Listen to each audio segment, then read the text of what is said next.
Oh, you got a fake cowbell. Get that cowbell going, baby. That's what it is. Get that weed shit out of here, man. We on 2-0, we go. baby. We need more cowbell. Light it up, man. Y'all see what's going on. Alec wanted to come out hating with this. Oh, the Warriors. I'm cool on the Warriors, cozy boys. We know what's about to go on. Nah, De'Aaron stepped up. Clutch player of the year just announced. Coach of the year, Mike Brown, handled business. We ain't backing down from the Warriors, man. We see what it is. And it's been a very fun start to the series. So had to get that going, of course. But on a serious note, happy to be back here with Alec, here with our great friend DJ as well as joining us. As we said, we want to continue to have a great rotating crew of guys joining us every week. And DJ was very open to joining us and glad to have him back to talk about all the stuff going on. So excited to get back into it. And we have a new segment we want to introduce you guys as well. So Alec with his name, Alec Foster AF. I wanted to do a little spin on that. So we had a new segment called True AF, where Alec presents a statement regarding some things going on across the league that he firmly believes in, and me and DJ will react to it and see what we think of what he has to say. So fun things to present here. Excited about all things going on. We're gonna jump further into all things. We're gonna start off talking about, as we said, the Kings, Warriors, Draymond, all that stuff, and just excited to be back, y'all. So again, DJ, thanks for having you, bro. We're gonna talk more in a second, but first off, let's run this intro as we do and get this thing started.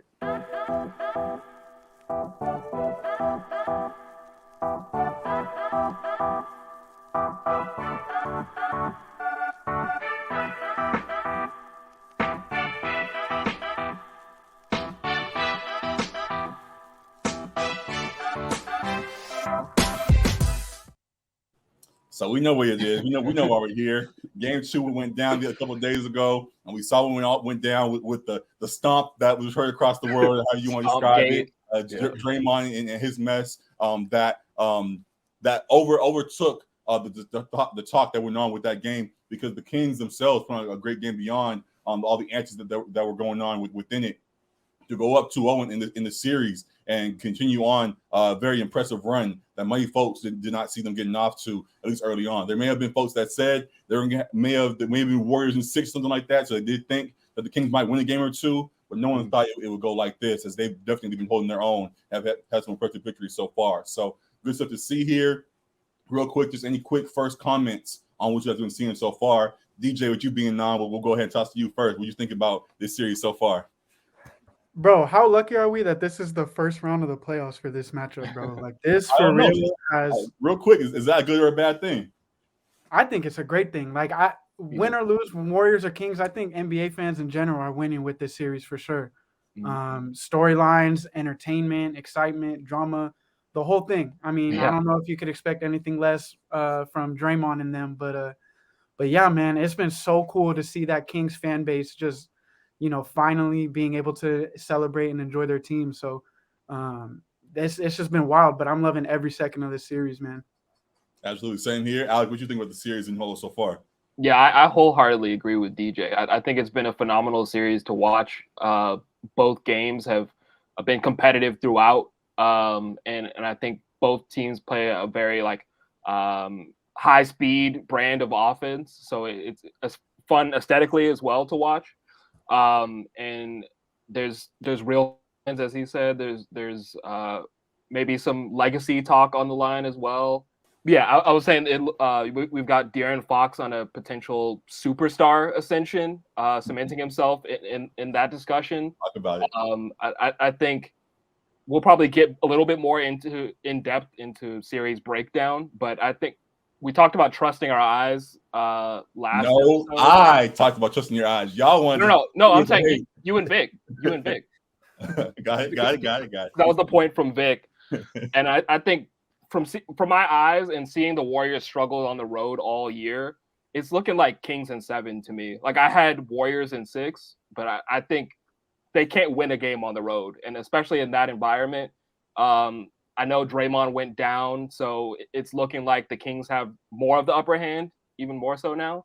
But I think the Warriors still can win games at home, but there's been no evidence for me to say that they can win a game on the road, especially in that environment in Sacramento. So, yes.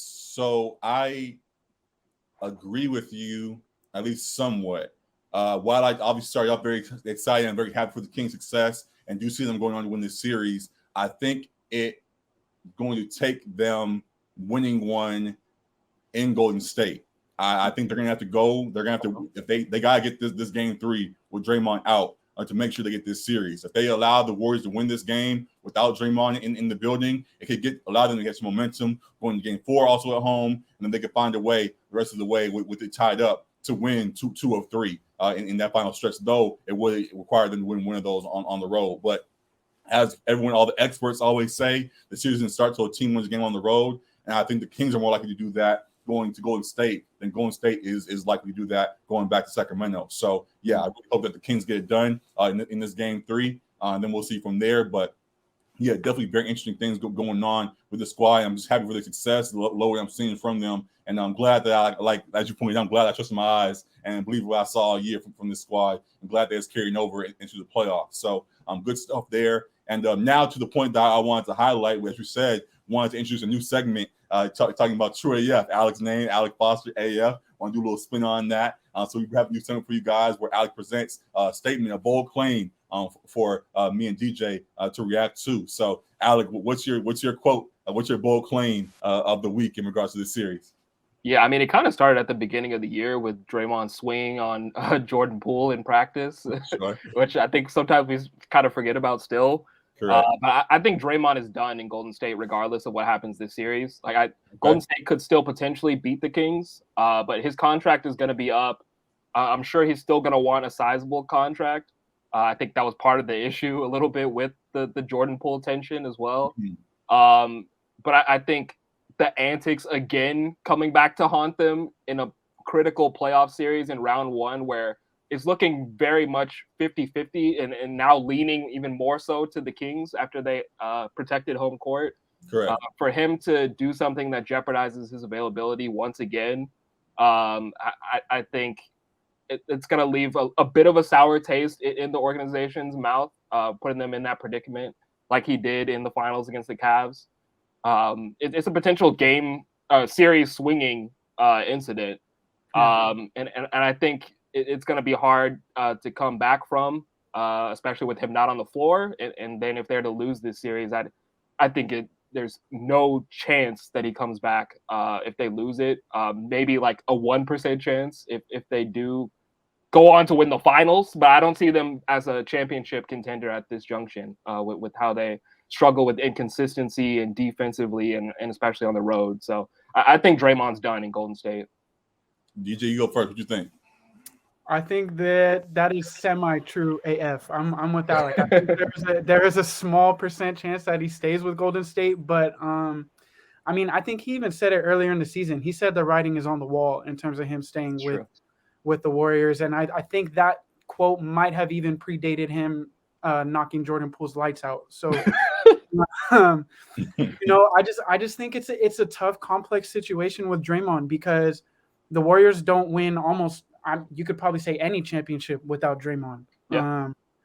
But again, on the other side of that coin, like Alex said, this is another series-altering incident involving Draymond that didn't really have to happen. We could talk about the stomp or the process of what happened and this and that, but at the end of the day, Bob Myers just said it in a quote earlier today. He's like, regardless of how you feel of the situation, the fact is Draymond's not going to be on the floor game 3, and the Warriors have to deal with that. So I think going forward, even they probably would have to win the championship for it to change for that arrow to go more towards like 50-50 likely that he stays. Mm-hmm. But yeah, I don't know, man, because this game 3 is so tough now because now what happens if Kevon Looney gets in foul trouble in the first quarter? Right. There's no other big. Like Kuminga's I guess the next sizable guy. But either that or like Patrick Baldwin Jr. Like who would they put on Sabonis? Right. So this is a for real series altering absence for Draymond. It's not like they're just waiting for Andre Iguodala to come back, and smooth this or that. Like Draymond is a very integral part of their offensive system and their defense. So yeah, man, in terms of your statement, like I said, I've been of the opinion this whole season that this is probably his last run with Golden State. I'll say it's leaning more that way. But I guess you guys you kind of pointed out how the same thing. It leans more that's likely. I can see why you want to keep him though at the same time, because as much as understand the headaches that he may cause. So some of that, when you know the result that could come from it, being a team that has gotten 4 championships out of it, I think he has earned himself at least some leeway in instances like this. They could look at this like, it's Draymond being Draymond yet again. This is something we've dealt with in the past, and yes, it's a big situation, but this does not mark the end of his tenure. That's what they did with the punch too, though. Say that again. I said that's what they already did with the punch. Like they smoothed it over, tried to keep it in house for the most part. Had their discussions with him, but moved on like business as usual. Correct. And so there's another we'll instance. See, as you said, and Draymond, like you pointed out, Draymond said himself, it does already seem like he's leaning towards this being the end for him. Just in regards to, as I have the picture here, or the construction of this squad, wanting to maintain this core for as long as you can, at least 3 of them. I know Andre's kind of on the sideline, also looking in. At least the big 3 of that group. Want to keep them together as long as you can. With Steph still looking great, Clay bouncing back. If with them showing major signs of life still, I can see a possibility where Dre, maybe not for a long-term deal that he hopes for, but if they want to offer him something smaller that he may not take, which could be another layer to the conversation. But I think that the opportunity at least will be there for him to run it back, and so we shall see from there. But in full though, I do see what you guys are saying, and do think that the writing is at least somewhat on the wall with Draymond. To your guys' point about the punch and things like that, even in the game, while the stomp itself deserved the ejection and all of that went with it, the real issue that followed was really his interaction with the fans and him going afterwards, yelling at fans and screaming and doing all of this. The answers beyond just a stomp are what makes him such a issue. I guess we'll call it for this team. So yeah, he definitely has put himself in a tough spot, put the team in a tough spot. Ironically, and this goes for both sides. The team kind of misses Wiseman right now. They could use a big, and while that does, and while Wiseman himself didn't help his case and he wasn't playing up to the standard that he could have to make himself necessary for this squad, they definitely could use some bigs down there that could provide some kind of presence. Because as you pointed out, if Looney gets in trouble early, it could be over quick for them down low. So yeah, definitely a lot of things to look at with this squad, and interested to see how things play out with this team going forward. So yeah, very interesting. And then what does that say about this dynasty if it ends with Draymond leaving this offseason? Alec, go ahead. Yeah, I mean, you still have Steph, who appears to still be at the peak of his powers, even in his mid-30s.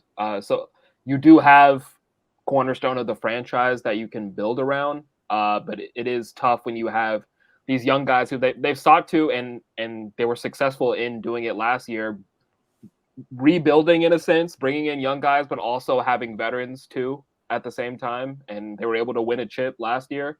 But it seems like those guys, the younger guys who they've brought in, haven't quite made the leaps that they would expect. I mean, Jordan Poole has still been solid. He's a little inconsistent at times. But I mean, he got that $30 million extension and he's been solid in his growth as a player. But the guys like Kuminga or Moody or others who haven't really made the jump to NBA level starter. So it's going to be tough for them to recapture another championship level roster. I think I do trust Bob Myers as a GM to make some good decisions, make some smart moves, but it is going to be tough losing Draymond there. And Clay getting older, Steph getting a little bit older. I think it could spell the end of the dynasty for sure. Real quick, DJ, we talked about it kind of in regards to DJ squad, the Angels with Ohtani and the Dodgers, in regards to a bunch of these young guys looking good, but maybe not being full rotation pieces and things like that end up being flipped for Ohtani. In the same way with these Warriors young guys, not fully showing that they're the starter type guys that we may have hoped them to be. If they become expendable, as you saw James Wiseman being let go of, we can put them on a package to be sent off for another star that could come in and replace Draymond that ship can still stay afloat. So they have plenty of options this offseason, and we'll see how that goes. But DJ, what do you think about what happens after Draymond potentially leaves with that squad? I mean, in a general sense, I think if Draymond does leave, that would be the end of this era of the Warriors dynasty. I do have concerns with the rest of their roster, kind of like what Alec was hitting at. I mean, Jordan Poole, we can count as like a solid producer, right? But that's just a tough situation because do you take care and ride it out with your guys, Steph and Clay? And I mean, they keep Iggy around and all of that, but I think they have to be realistic. And best case scenario, if Draymond leaves, they can still be a competitive team. Right. But I don't know about a consistent championship caliber team. Right. Like you said, I do believe in Bob Myers. I think he's one of the better executives in the league. And I don't think this situation would have blindsided them at all. I genuinely think they probably have a few ideas of the direction that they might want to go. I don't know if it's going to turn, if the perception of it is going to turn negative or if they're going to start getting impatient because like Alec had mentioned, the development across the board probably is not where they hoped or expected or even planned for with some of these guys. So I think it's going to put them in a pretty weird situation because even if Draymond does come back, I'm not sure if I would put them in the top tier of championship contenders. They're definitely competitive as we're seeing this season, but they're definitely an incomplete roster in my eyes. So it's really tough. But I think, like I said, I doubt that they are like blindsided by the situation. Got it. So we'll see how it all plays out. Definitely a lot of interesting angles to look at in regards to this series and what's going to go on with the Warriors beyond it. So fun things there. We talked a whole lot about them. Let's go back to the series. So we guys kind of give our full predictions, but we have game 3 and 4 coming up by the time we're back again for the next episode. How you guys think these next at least couple of games play out? Alec, go ahead, go first. Yeah, we kind of talked about it. Game 3 without Draymond, it's going to be tough with Looney really being the only true big. I joked in our chat that it's going to have to be the Kuminga game. Like they're going to need Kuminga to step up because that's a huge absence from Draymond, and you're not going to replicate that production, obviously, but they're going to need someone to provide size, defense, athleticism on that end, and chip in a few extra buckets as well. I think you actually said that Sacramento kind of needs to take care of this game without Draymond in the series. I slightly agree with that. I don't think it's a must-win scenario for them, but I do think that is an opportunity if you're Sacramento that you feel like you kind of need to take advantage of. I think, I think whatever the result is of this game kind of swings the momentum in the series. The old adage, like it's not a series until someone loses at home, like that still applies here. But it's just so much harder without Dre. I think for my prediction of Warriors in 6, the Warriors have to win this game. So I'll say the Warriors win game 3. But what I've seen with my eyes, like I said, it's going to be very tough for them to do so. I love how the Kings are playing in this series. Yep. They stepped up to a challenge so far. Love what I'm seeing from them across the board. Love that we have guys like Harrison Barnes and the role players out on the squad. We talk about the Warriors and a lot of their young people not stepping up. The Kings on the opposite side have had a lot of guys step up for them. We saw how Trey Lyles stepped up for them in game 1. We see how Harrison Barnes has been playing. Keegan looks all right, and other pieces are doing a good job. David Mitchell had a clutch shot in game 2. So they keep finding guys to step up for them across the board, while the Warriors are struggling to find anybody beyond their core to give them some signs of life. So we'll see if that changes at home because they are one of the better teams in the league at home. But the Kings do play a decent record on the road as well. So we'll see how it plays, and very interested to see how it goes. I think the Kings can win this game 3 with Draymond out. May lose game 4, but could potentially close it out at home after that. Would that being the case? Would you saying how momentum swings like that? I think 5 or 6. I think is how it plays out. I can't see the Warriors at this point winning 4 straight. I don't either. I don't think. I really, like I said at the top of the show, I think it's Kings in 7 probably. Yeah. Unless there's some big shift in Game 3 somehow, even with Draymond out. So yeah, definitely excited for it though. DJ, your last talk on this series. Yeah, I think Game 3 is probably the most pivotal one, even if Draymond was healthy. Typically, especially since it's already 2-0. I love the point that you brought up, giving praise to Harrison Barnes, Davion Mitchell, Keegan Murray, Trey Lyles. I think that's a big difference in the series, even with Draymond on the court, was the Kings are a little bit deeper in terms of players that are actually contributing and having positive impacts on both sides of the floor. Even like a guy like Alex Len. Imagine if the Warriors had Alex Len as backup right now. They could use it right now. You know? So I think that's going to be really, really interesting. I think this Game 3, I'm going to be looking to see at how are they going to be getting Klay involved, because the action, the screen action is not the same without Draymond on and off the ball. So I think there's going to be a higher premium on the 3-point attempts and makes for the Warriors. I'm interested to see the officiating too, but overall, I'm kind of the opposite. I think if this series does get to 7, at that point the Warriors would be probably in the better spot. I understand that. I think if it gets to a Game 7, even on the road in Sacramento. Yes. Okay. Because Warriors got Steph, man. At least got Giannis in that scenario. Kings got Fox, man. And that is true. I'm cool with that, but we've seen what Steph's been doing his whole career. So even as a Kings fan, I know what's up. So fair or not, De'Aaron Fox has not been in a Game 7 in the playoffs yet, and neither has anybody on the Kings really except Harrison Barnes. Just Harrison Barnes, yeah.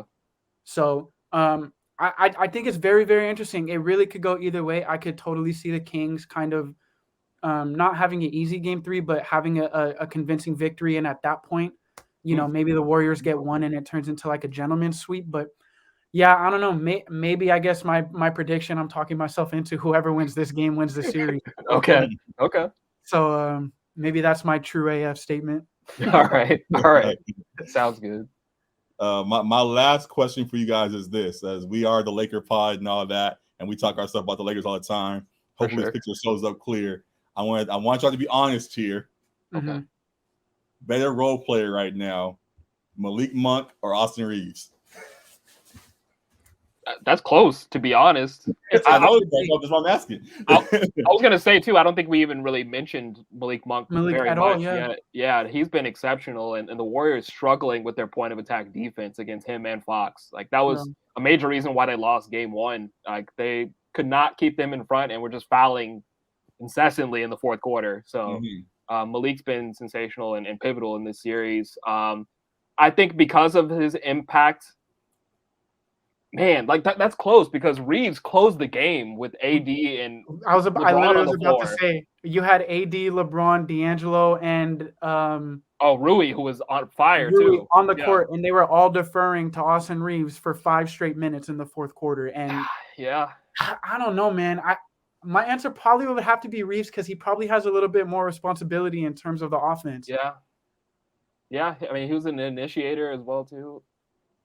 Man, but Malik Monk is so nasty in the pick and roll too. It's a great question, G. And it's different systems, because the Kings use that dribble handoff so good on the angles and on the wings, and it's just that's Malik Monk's game, is get the ball in motion and attack the defender. But man, I don't know. I think I'm gonna go Reaves, because you had arguably the best player of all time deferring to you.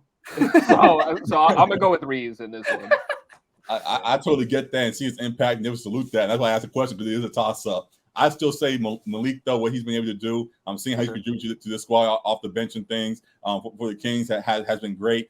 Crazy that they were both on the same team last year, and he's a blind. I was gone since. But, yeah, as good as Austin is in the role that he is, I think Monk was able to really come off the bench and put up 40 within his role. Definitely deserves at least a slight nod over Austin, as good as he's been so far.